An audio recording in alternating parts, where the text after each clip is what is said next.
a very quiet afternoon. I've had one small bite current incoming tide, and I'm heading back up to the mud flats where we launched, and they'll be starting to have water pouring on them. So I'm hoping that some of the action starts to pick up pretty soon. Thought I'd share with you a little bit of a hot tip, because I see it happening all the time. So with paddles, okay, it's pretty clear to me that a lot of you don't know how to use them. And I'm not trying to be smart or sarcastic there. I think it's just you buy a kayak, you pick up a paddle, and you think that's it, right? It's a bit of a no-brainer. What idiot could get it wrong? You put the end in the water and it pushes you along. Well, there's actually a real art to paddling, and I'd probably suggest that you check out somebody like Jess Fox and watch what she does. She's obviously, being an Olympic and a world champion, she's trained in it, but there is a lot to be learnt with paddling. Probably the first is there isn't a wrong way and a right way for your paddle to go into the water. So generally speaking, the writing on your paddle blade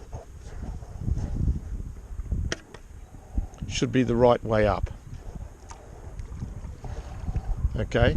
From either the back or the front, it should be the right way up. On quality paddles, the writing is meant to be the right way up. So one of the mistakes that a lot of people make is that they hold their paddle like this. Okay? So it's actually the wrong way. And they paddle like that. And your stroke is a lot less effective when you do that. Because if you look at the shape of the paddle, right, it is meant to actually enter the water there. So that surface there is what's meant to enter the water, cuts into the water, and I can tell straight away that there's so much difference in the stroke. The other thing that people don't realise, and they get wrong, is that with a two-piece paddle, they think it's just so that they can put it together, right? But you've actually got to set the length so that you can do that with a low angle stroke, or that you can do that with a high angle stroke, whichever's the most effective for you.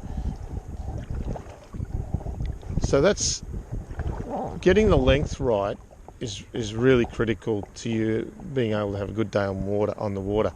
The other thing that people don't realise is if you look at the paddle like that, the blades are in line, right? If you offset them, depending on how much wind there is, you might want to offset them like that, right? And then one hand is gripped on the paddle shaft and the other hand is loose on the paddle shaft.